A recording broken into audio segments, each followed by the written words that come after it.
नमस्ते। आपकी अरविंद गणेश दामले चैनल में स्वागत है। मैं अरविंद दामले आपके सामने प्रस्तुत कर रहा हूँ मेरी ही कुछ रचनाएं। पहली दो हैं मराठी में और बाद में एक है हिंदी में। यह है इन रचनाओं का 832वां भाग। आपको ये रचनाएं पसंद आएँ तो मेरे अरविंद गणेश दामले चैनल को सब्सक्राइब करें, लाइक करें, शेयर करें और बेल आइकॉन दबाना ना भूलें। तो मेरी पहली वाली जो रचना है वो ऐसी है। चांगले मित्र जोडायचे काम जेव्हा तुम्हाला कशाचीच गरज नसेल तेव्हाच करा, कारण तेच तुम्हाला गरज असेल तेव्हा मदत करतात। चांगले मित्र जोडायचे काम जेव्हा तुम्हाला कशाचीच गरज नसेल तेव्हाच करा, कारण तेच तुम्हाला गरज असेल तेव्हा मदत करतात। दुसरी रचना आहे।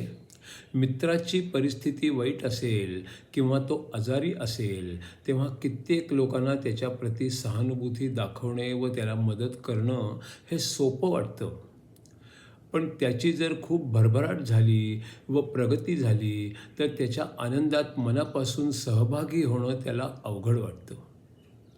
मित्राची परिस्थिती वाईट झाली किंवा तो आजारी पडला तर तेव्हा कित्येक लोकांना त्याच्याप्रती सहानुभूती दाखवणं आणि त्याला मदत करणं सोपं वाटतं, पण त्याची जर खूप भरभराट झाली व प्रगती झाली तर त्याच्या आनंदात मनापासून सहभागी होणं त्याला अवघड वाटतं। तीसरी जो रचना है वो है हिंदी में। निसर्गदत्त महाराज और कुछ शिष्यों के साथ के संवाद पर आधारित ये है अगला 266वां सवाल। आप अपने शरीर की परली ओर तो जाते हैं, आप कुछ खाने के समय मुंह में खाना डालने तक ही आपको उसका पता चलता है और आपकी इच्छा से आप वो करते हैं। उसके बाद उस अन्न का हजम करना, खून में मिल जाना और अंत में जो बाहर फेंकने लायक है उसे बाहर फेंक देना, ये सब तो सारा अपने आप ही होता रहता है और आपको पता भी नहीं चलता। ऐसे ही दिमाग को भी अपने आप काम करते रहना चाहिए। ऐसा तभी हो सकता है जब दिमाग हर काम अपने आप बिना किसी चूक या संदेह के करने की क्षमता वाला बन जाता है। बहुत बार हम अपने शरीर और दिमाग का पता चल जाता है क्योंकि ये दोनों मदद मांगते रहते हैं। जब कोई दुख होता है या कोई दर्द होता है तो वे शरीर और दिमाग से चिल्ला चिल्ला कर मदद मांगते हैं, और शरीर और दिमाग दोनों अगर क्षमता में इतने अच्छे होंगे तो उन्हें मदद की ज़रूरत ही ना पड़े तो वे अपने आप हर काम करते रहेंगे और मदद नहीं मांगेंगे। अगर आपको उन्हें इस्तेमाल करने की ज़रूरत महसूस हो रही है तो इसका मतलब है कि वे पूरी क्षमता से काम नहीं कर रहे। इस अवस्था में आप शरीर और दिमाग के परे नहीं जा सकते।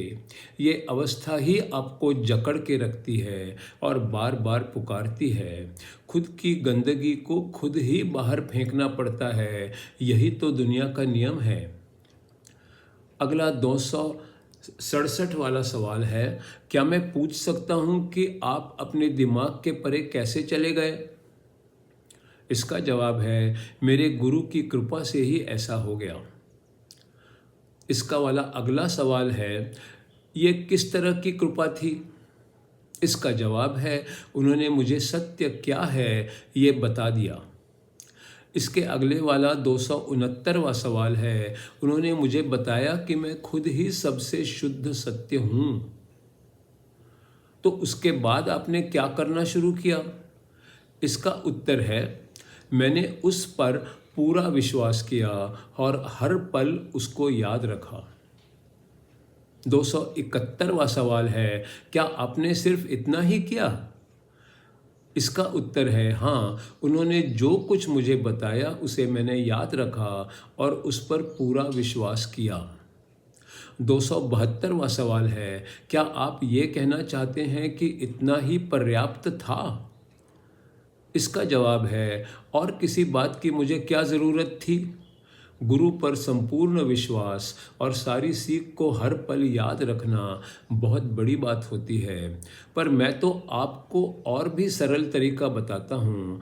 आप सही मायने में कौन है इतना ही आपको पहचानना है और उसे हर पल याद रखना है। इतना करना ही काफ़ी है। फिर आपका दिमाग और मन शुद्ध हो जाता है और फिर आप उसके परे जा सकते हो। मैं आपको गलत रास्ते पर नहीं ले जा रहा। मैं क्यों करूँगा ऐसे? मुझे आपसे कुछ नहीं चाहिए, मेरी ये आदत भी नहीं है और मैं आपका भला हो यही चाहता हूँ। अगर कोई भी साधारण आदमी कुछ चाहता है तो उसे अपना मन, भावना और कर्म उस चाह को पूरी करने के लिए एकाग्र करना पड़ता है। अगर आप सचमुच कौन हैं और कैसे हैं ये पता लगाना चाहते हैं तो आपको खुद की ओर पूरा ध्यान देना है, उसे याद रखना है जब तक कि आपके अस्तित्व का रहस्य आपको पता न चल जाए और स्पष्ट ना हो जाए। इसका अगला 273वां सवाल है, खुद के बारे में पता लगने से आत्मा का ज्ञान कैसे हो जाएगा? इसका उत्तर है क्योंकि खुद का ज्ञान और आत्मा का ज्ञान दोनों एक ही सिक्के के दो बाजू हैं। खुद की जानकारी होना सिक्के की एक बाजू है और आत्मा का ज्ञान होना उसी सिक्के की दूसरी बाजू है। जब आईने में खुद की प्रतिमा आप देखते हैं तो आप आईने के एक ओर होते हैं और प्रतिमा दूसरी ओर होती है। इसका अगला 274वां सवाल है, अगर किसी को औरों को मदद करने की इच्छा हो तो उसे खुद के वास्ते मदद की ज़रूरत नहीं होनी चाहिए। इसके बाद का सवाल है, मुझे तो बस एक ही चीज़ चाहिए, मुझे खुशी से जीना है, बस इतना ही चाहिए। इसका जवाब है, आप अगर खुश रहोगे तो ही आप औरों को खुश कर सकोगे। इसका अगला 276वां सवाल है, तो क्या सबको सिर्फ खुद की खुशी का ही ख्याल रखना चाहिए?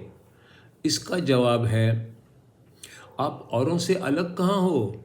जब आप खुद खुश होते हो तो औरों को भी खुश कर देते हो।